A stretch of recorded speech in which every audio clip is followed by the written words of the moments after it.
가로막는 심각한 바이러스로 규정했습니다. 이에 허위 조작 정보를 예방하고 대응할 대책, 백신의 필요성을 절감하고 다양한 시각에서 종합 대책을 마련했습니다. 특위가 발표하는 허위 조작 정보 종합 대책은 중장기 계획입니다. 생산 유포되는 모든 허위 조작 정보에 실시간으로 대응하는 것은 한계가 있습니다. 사실상 불가능한 일입니다. 허위 조작 정보의 기준과 범위에 대한 다양한 이견이 존재하고 허위 조작 정보의 확산은 기술의 발달 속도와 어느 정도 비례하기 때문입니다. 따라서 지금 발생하는 허위 조작 정보에 대해서는 미흡하다고 생각은 들지만 현행 제도의 틀 안에서 적극적으로 대응하고 새로운 제도와 정책으로 허위 조작 정보를 예방하는 것을 기본 방향으로 정했습니다. 단 역사의 부정, 왜곡, 그리고 혐오 차별 표현에 대해서는 즉각적인 대응 방안을 마련했습니다. 이와 함께 AI에 기반한 팩트체크 시스템과 딥페이크 대응 기술 개발에 국가 R&D를 투자해서 기술의 발달이 허위 조작 정보를 확산시키는 이 모순을 최소화하고자 노력했습니다. 미국처럼 허위 조작 정보 피해자 구제를 위한 징벌적 손해배상 제도의 도입도 담았습니다. 특히 허위 조작 정보의 기준은 정보통신망법에 명시되어 있는 불법 정보로 대체했습니다. 현재 국회에는 허위 조작 정보 대책과 관련해서 20개 법안이 발의돼 있지만 개념과 기준, 판단 주체에 대한 합의가 이루어지지 않아서 논의조차 이루어지지 못하고 있는 실정입니다. 이에 이미 사회적 합의를 바탕으로 현행 법에 명시되어 있고 또 실행되고 있는 불법 정보의 개념을 허위 조작 정보의 기준으로 정해서 이 불법 정보에 대한 플랫폼 사업자의 사회적 책임을 강화하는 방향입니다. 형법에서 금지한 22개 조항을 소셜 네트워크의 법 집행 개선에 관한 법률에 위법한 컨텐츠로 규정하고 플랫폼 사업자들의 책임을 명시한 독일 방식을 원용했습니다. 표현의 자유를 보호하고 확대하면서도 허위 조작 정보에 대응하기 위한 최소한의 방법입니다. 허위 조작 정보 종합 대책의 주요 내용을 말씀드리겠습니다. 먼저 팩트 체크를 활성화하는 것입니다. 첫째, 예를 들면 언론지능기금이나 방송통신발전기금과 같은 기금을 민간 자율 팩트체크 인증기구에 지원하고 인증기구는 자유롭고 독립적인 운영을 통해서 인증과 지원 관리를 담당하는 100% 민간 자율 방식으로 추진하는 것을 담았습니다. 인증기구가 국제 팩트체크 네트워크와 같은 인증제를 도입해서 전문성을 갖춘 팩트체크 기관과 단체, 법인을 육성해 나갈 수 있을 것으로 기대합니다. 둘째는 뉴스 서비스를 제공하는 모든 플랫폼 사업자는 팩트체크 메뉴를 의무적으로 운영하는 방안을 추진하겠습니다. 셋째, 2020년부터 과학기술정보통신부 연구개발 사업 예산을 팩트체크 자동화 시스템과 딥페이크 대응 기술 개발에 적극적으로 투자하도록 하겠습니다. 두 번째, 미디어 리터러시 공교육화입니다. 초중등 정규 교육 과정에 미디어 리터러시를 도입하고 자유학기제와 평생교육 학습기관에 미디어 리터러시 및 미디어의 안전한 이용, 디지털 시티즌십 등의 교육 프로그램을 지원하도록 하겠습니다. 세 번째, 혐오 차별 표현의 금지입니다. 혐오 차별 표현은 표현의 자유로 보호받을 수 없는 공동체 파괴 행위입니다. 우선적으로 공공 영역에서부터 공적 규제를 강화하도록 하겠습니다. 현재 국가공무원법에 명시되어 있는 공정, 종교 중립, 비밀 엄수, 청렴, 품위 유지 등의 의무 이외에 더해서 혐오, 차별 표현의 금지 의무를 신설하겠습니다. 네 번째, 역사의 부정 왜곡 금지입니다.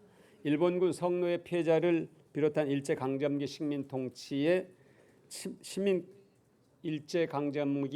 통치와 침략 전쟁 행위에 대한 왜곡 찬양 등에 대해 처벌하는 조항을 형법에 신설하고 이 형법의 금지 내용을 정보통신망법이 규정하는 불법 정보에 포함해서 온라인에서 유통을 금지하도록 하는 방안입니다. 한편 특위에서 지난해 10월부터 최근까지 당 신고센터와 자체 모니터링을 통해서 총 1932건의 허위 조작 정보를 파악했습니다. 이 가운데 5.18 관련 허위 조작 정보가 1,364건으로 전체 71%를 차지했습니다. 단순히 5.18을 부정하고 모욕하는 것이 아니라 안보 불안, 색깔론, 지역 혐오, 차별로 이어지는 악순환이 구조화되어 있습니다. 5.18 특별법을 조속히 통과시켜서 5.18 민주화운동에 관한 부정, 날조, 왜곡과 혐오 표현을 예방하겠습니다. 다섯 번째, 플랫폼 공적 규제 강화입니다. 기존의 대표 발의한 가짜 정보 유통 방지에 관한 법률안을 수정 보완해서 플랫폼 운영 개선에 관한 법률 개념의 정보통신망법 개정안을 추진하겠습니다. 허위 조작 정보 개념을 새롭게 법에 명시하지 않고 이미 정보통신망법 제44조의 7, 제1항에서 명시해서 시행하고 있는 9가지의 불법 정보를 허위 조작 정보 기준으로 대체하고자 합니다. 단 2호에 사람을 비방할 목적으로 공공연하게 사실이나 거짓의 사실을 드러내어 타인의 명예를 훼손하는 내용의 정보는 표현의 자유를 침해하고 사회적 비판을 위축시킨다는 비판이 꾸준히 제기돼 왔기 때문에 다음처럼 바꾸고자 합니다. 공공연하게 거짓의 사실을 드러내어 타인의 명예를 훼손하는 내용의 정보로 바꾸고자 하는 것입니다. 제70조 제1항 공공의 이익에 부합하는 경우 위법성 조각 사유에 해당해서 체업을 하지 않는다는 내용을 추가 보완해서 표현의 자유를 보호하고 확대하는 방향을 담았습니다. 현재 플랫폼 사업자의 임시 차단은 사생활 침해나 명예훼손 등 타인의 권리가 침해된 경우에 조치를 해왔으나 이는 자의적으로 해석되고 표현의 자유를 침해하는 등의 악용 사례가 나타나고 있습니다. 이에 임시 차단은 정보통신망법에서 규정하고 있는 9가지 불법 정보라는 명확한 규정에 대해서만 조치하도록 개정했습니다.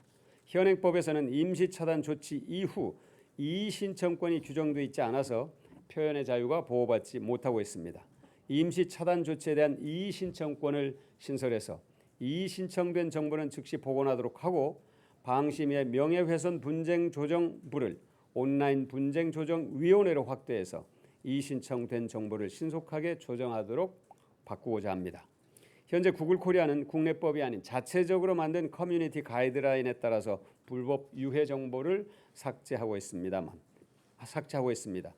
2015년 말부터 현재까지 구글 코리아가 자체적으로 삭제한 불법 유해 정보는 1,867건이지만 방심의 요구는 이에 10배가 넘는 19,400건입니다. 구글 코리아가 자체 심의를 통해서 삭제한 유해 정보는 방심위의 시정 요구의 9.6%에 불과합니다. 이처럼 해외 사업자는 국내 사업자와 달리 국내법과 제도의 틀에서 벗어나 있습니다. 이것은 국내에서 사업하는 경제적 이득을 취하는 사업자는 여외 사업자든 국내 사업자든 동등한 대우와 동등한 규제의 대상이 되어야 한다는 것이 너무나도 당연합니다. 지금 인터넷망은 국경이 없습니다. 사실상. 그렇기 때문에 여외 사업자도 반드시 국내 사업자와 동등한 규제 대상이 돼야 된다. 물론 동등한 대우의 대상이 돼야 된다는 것도 마찬가지입니다.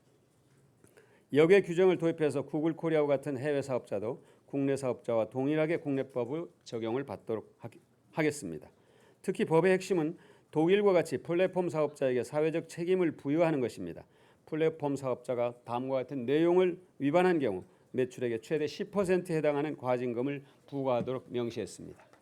첫째, 불법 정보 유통을 방지하고 임시 차단 요청을 처리하기 위한 담당자를 채용하고 관련 교육을 제공해야 합니다. 둘째, 매크로 등을 사용해서 불법 정보를 유통하지 못하도록 조치해야 합니다. 셋째, 임시 차단 등의 처리 기준에 관한 사항과 이용자가 임시 차단 요청한 내용, 검토 결과, 처리 결과, 통보 결과, 불법 정보 처리 담당자의 인원 구성과 교육 실시에 관한 사항 등을 자세하게 기록한 투명성 보고서를 분기별로 방통위에 제출해야 하고 방통위는 이를 공개해야 합니다. 넷째, 신설되는 방심위 온라인 분쟁 조정위원회 조정 결과에 따른 방통위의 명령, 방심위의 심의 결과에 따른 방통위의 명령에 대한 즉각적 조치를 이행해야 합니다. 언론사의 정정보도 위치 합리화입니다. 여섯 번째입니다. 오보는 돼서 특필돼서 이미 피해자에게 심각한 명예훼손과 인권의 침해가 발생한 반면 정정보도는 지나치게 작은 지면이나 방송 종료 직전에 방송되는 경우가 많아서 피해자를 구제하는 데 한계가 있습니다. 각 매체의 특성에 맞는 정정 보도 위치의 합리화를 추진하겠습니다. 7번째, 허위 조작 정보 피해자 권리 구제를 위한 징벌적 손해배상 제도입니다. 거짓의 사실을 드러내서 타인의 명예를 훼손하는 내용의 정보를 유통할 경우 고의 또는 중과실이 있는 허위 조작 정보의 생산자, 유통자 또는 이를 방치한 플랫폼을 대상으로 허위 조작 정보 피해에 대한 배상 책임을 대폭 강화하겠습니다. 8번째, 딥페이크 성범죄 처벌 신설입니다. 현행법에서는 딥페이크 영상에 관한 별도의 규정이 없어서 단순한 음란물 유포로 처벌되는 실정입니다. 이에 딥페이크를 통한 성범죄로 경제적 이득을 취한 자에게 최대 7년 이하의 징역으로 처벌하는 성폭력범죄처벌 특례법 개정안을 발의하겠습니다. 지금까지 더불어민주당 허위조작정보대책특별위원회의 허위조작정보 종합대책의 방향과 주요 내용을 설명드렸습니다. 자세한 내용은 배포해드린 종합대책 전문을 참고해 주시길 부탁드립니다. 가장 중요한 것은 사회적 합의입니다. 우리 사회가 이 허위 조작 정보를 그대로 놔뒀을 경우 얼마나 많은 사회적 비용을 치러야 하는지 그것은 불을 보듯 훤한 일입니다. 지금부터라도 허위 조작 정보에 대한 단호한 대책을 수립하고 확고하게 실행해 나가는 것이 장기적으로 우리 국가 발전에 기여할 것으로 믿습니다. 물론 표현의 자유를 지키는 일입니다. 실효적이고 보편적 해법을 찾아낼 수 있도록 더욱더 지혜를 모아나가도록 하겠습니다. 감사합니다. 그러면 권칠승 의원님. 네, 권칠승입니다. 흔히 가짜 뉴스라고도 통칭되는 이 허위 조작 정보는